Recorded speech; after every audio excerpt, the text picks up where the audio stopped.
You're looking at a woman who was publicly silent for a decade. Obviously, that's changed, but only recently. It was several months ago that I gave my very first major public talk at the Forbes 30 Under 30 Summit. 1,500 brilliant people, all under the age of 30. That meant that in 1998, the oldest among the group were only 14, and the youngest just 4. I joked with them that some might only have heard of me from rap songs. Yes, I'm in rap songs. Almost 40 rap songs. But the night of my speech, a surprising thing happened. At the age of 41, I was hit on by a 27-year-old guy. I know, right? He was charming, and I was flattered, and I declined. You know what his unsuccessful pickup line was? He could make me feel 22 again.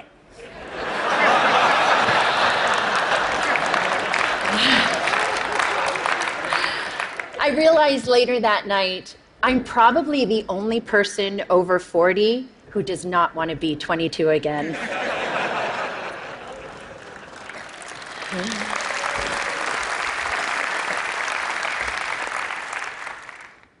At the age of 22, I fell in love with my boss. And at the age of 24, I learned the devastating consequences. Can I see a show of hands of anyone here who didn't make a mistake or do something they regretted at 22? Yep, that's what I thought.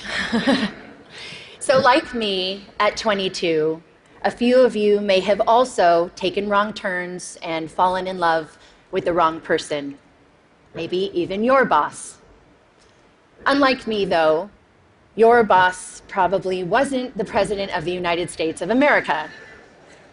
Of course, life is full of surprises. Not a day goes by that I'm not reminded of my mistake, and I regret that mistake deeply. In 1998, after having been swept up into an improbable romance, I was then swept up into the eye of a political, legal, and media maelstrom like we had never seen before. Remember, just a few years earlier, news was consumed from just 3 places: reading a newspaper or magazine, listening to the radio, or watching television. That was it. But that wasn't my fate. Instead, this scandal was brought to you by the digital revolution. That meant we could access all the information we wanted, when we wanted it, anytime, anywhere. And when the story broke in January 1998, it broke online. It was the first time the traditional news was usurped by the internet for a major news story. A click that reverberated around the world. What that meant for me personally was that overnight, I went from being a completely private figure to a publicly humiliated one worldwide. I was patient zero of losing a personal reputation on a global scale almost instantaneously. This rush to judgment enabled by technology led to mobs of virtual stone throwers. Granted, it was before social media, but people could still comment online, email stories, and of course, email cruel jokes. News sources plastered photos of me all over to sell newspapers, banner ads online, and to keep people tuned to the TV. Do you recall a particular image of me, say, wearing a beret? Now, I admit I made mistakes, especially wearing that beret. But the attention and judgment that I received, not the story, but that I personally received, was unprecedented. I was branded as a tramp, tart, slut, whore, bimbo, and of course, that woman. I was seen by many, but actually known by few. And I get it. It was easy to forget that that woman was dimensional, had a soul, and was once unbroken. When this happened to me 17 years ago, there was no name for it. Now we call it cyberbullying and online harassment. Today, I want to share some of my experience with you, talk about how that experience has helped shape my cultural observations, and how I hope my past experience can lead to a change that results in less suffering for others.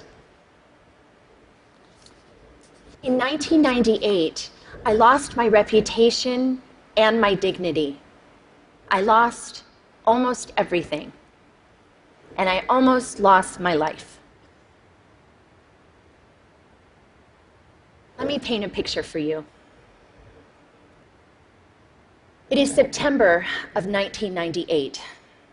I'm sitting in a windowless office room inside the office of the Independent Counsel, underneath humming fluorescent lights.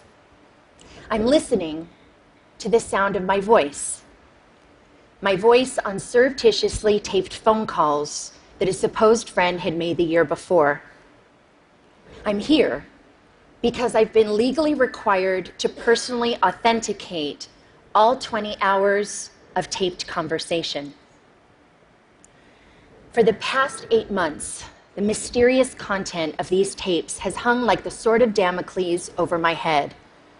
I mean, who can remember what they said a year ago? Scared and mortified, I listen. Listen as I prattle on about the flotsam and jetsam of the day. Listen as I confess my love for the president and, of course, my heartbreak. Listen to my sometimes catty, sometimes churlish, sometimes silly self being cruel, unforgiving, uncouth. Listen deeply, deeply ashamed to the worst version of myself, a self I don't even recognize. A few days later, the Starr Report is released to Congress, and all of those tapes and transcripts, those stolen words, form a part of it. That people can read the transcripts is horrific enough. But a few weeks later, the audio tapes are aired on TV and significant portions made available online. The public humiliation was excruciating. Life was almost unbearable. This was not something that happened with regularity back then in 1998. And by this, I mean the stealing of people's private words, actions, conversations, or photos, and then making them public. Public without consent, public without context, and public without compassion. Fast forward 12 years to 2010, and now social media has been born. The landscape has sadly become much more populated with instances like mine, whether or not someone actually made a mistake, and now it's for both public and private people. The consequences for some have become dire, very dire. I was on the phone with my mom in September of 2010, and we were talking about the news of a young college freshman from Rutgers University named Tyler Clementi. Sweet, sensitive, creative Tyler was secretly webcammed by his roommate while being intimate with another man. When the online world learned of this incident, the ridicule and cyberbullying ignited. A few days later, Tyler jumped from the George Washington Bridge to his death. He was 18. My mom was beside herself about what happened to Tyler and his family, and she was gutted with pain in a way that I just couldn't quite understand. And then eventually I realized she was reliving 1998, reliving a time when she sat by my bed every night. Reliving a time when she made me shower with the bathroom door open. And reliving a time when both of my parents feared that I would be humiliated to death, literally. Today, too many parents haven't had the chance to step in and rescue their loved ones. Too many have learned of their child's suffering and humiliation after it was too late. Tyler's tragic, senseless death was a turning point for me. It served to recontextualize my experiences, and I then began to look at the world of humiliation and bullying around me and see something different. In 1998, we had no way of knowing where this brave new technology called the internet would take us. Since then, it has connected people in unimaginable ways, joining lost siblings, saving lives, launching revolutions. But the darkness, cyberbullying, and slut-shaming that I experienced had mushroomed. Every day online, people, especially young people who are not developmentally equipped to handle this, are so abused and humiliated that they can't imagine living to the next day. And some, tragically, don't. And there's nothing virtual about that. Childline, a UK nonprofit that's focused on helping young people on various issues, released a staggering statistic late last year. From 2012 to 2013, there was an 87% increase in calls and emails related to cyberbullying. A meta-analysis done out of the Netherlands showed that for the first time, cyberbullying was leading to suicidal ideations more significantly than offline bullying. And you know what shocked me, although it shouldn't have, was other research last year that determined humiliation was a more intensely felt emotion than either happiness or even anger. Cruelty to others is nothing new. But online, technologically enhanced shaming is amplified, uncontained, and permanently accessible. The echo of embarrassment used to extend only as far as your family, village, school, or community. But now it's the online community too. Millions of people, often anonymously, can stab you with their words, and that's a lot of pain. And there are no perimeters around how many people can publicly observe you and put you in a public stockade. There is a very personal price to public humiliation, and the growth of the internet has jacked up that price. For nearly 2 decades now, we have slowly been sowing the seeds of shame and public humiliation in our cultural soil, both on and offline. Gossip websites, paparazzi, reality programming, politics, news outlets, and sometimes hackers all traffic in shame. It's led to desensitization and a permissive environment online, which lends itself to trolling, invasion of privacy, and cyberbullying. This shift has created what Professor Nicholas Mills calls a culture of humiliation. Consider a few prominent examples just from the past 6 months alone. Snapchat, the service which is used mainly by younger generations and claims that its messages only have the lifespan of a few seconds. You can imagine the range of content that gets.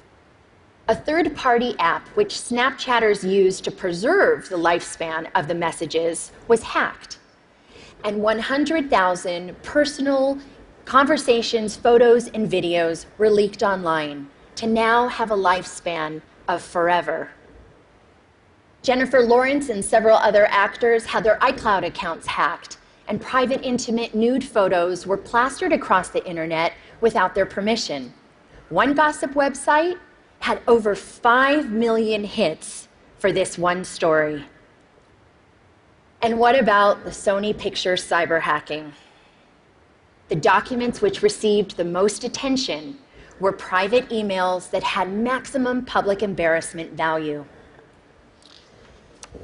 But in this culture of humiliation, there is another kind of price tag attached to public shaming. The price does not measure the cost to the victim, which Tyler and too many others, notably women, minorities, and members of the LGBTQ community have paid, but the price measures the profit of those who prey on them.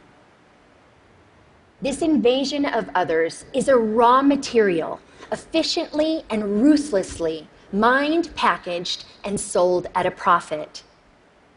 A marketplace has emerged where public humiliation is a commodity and shame is an industry. How is the money made? Clicks. The more shame, the more clicks. The more clicks, the more advertising dollars. We're in a dangerous cycle. The more we click on this kind of gossip, the more numb we get to the human lives behind it. And the more numb we get, the more we click. All the while, someone is making money off of the back of someone else's suffering. With every click, we make a choice. The more we saturate our culture with public shaming, the more accepted it is, the more we will see behavior like cyberbullying, trolling, some forms of hacking, and online harassment. Why? Because they all have humiliation at their cores. This behavior is a symptom of the culture we've created. Just think about it. Changing behavior begins with evolving beliefs. We've seen that to be true with racism, homophobia, and plenty of other biases today and in the past. As we've changed beliefs about same-sex marriage, more people have been offered equal freedoms. When we began valuing sustainability, more people began to recycle. So as far as our culture of humiliation goes, what we need is a cultural revolution. Public shaming as a blood sport has to stop. And it's time for an intervention on the internet and in our culture. The shift begins with something simple, but it's not easy. We need to return to a long-held value of compassion and empathy. Online, we've got a compassion deficit, an empathy crisis. Researcher Brené Brown said, and I quote, "Shame can't survive empathy. Shame cannot survive empathy." I've seen some very dark days in my life. It was the compassion and empathy from my family, friends, professionals, and sometimes even strangers that saved me. Even empathy from one person can make a difference. The theory of minority influence, proposed by social psychologist Serge Moscovici, says that even in small numbers, when there's consistency over time, change can happen. In the online world, we can foster minority influence by becoming upstanders. To become an upstander means, instead of bystander apathy, we can post a positive comment for someone or report a bullying situation. Trust me, compassionate comments help abate the negativity. We can also counteract the culture by supporting organizations that deal with these kinds of issues, like the Tyler Clementi Foundation in the US. In the UK, there's Anti-Bullying Pro, and in Australia, there's Project Rocket. We talk a lot about our right to freedom of expression, but we need to talk more about our responsibility to freedom of expression. We all want to be heard, but let's acknowledge the difference between speaking up with intention and speaking up for attention. The internet is the superhighway for the id. But online, showing empathy to others benefits us all and helps create a safer and better world.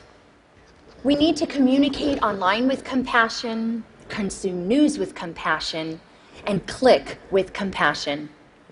Just imagine walking a mile in someone else's headline. I'd like to end on a personal note. In the past 9 months, the question I've been asked the most is why?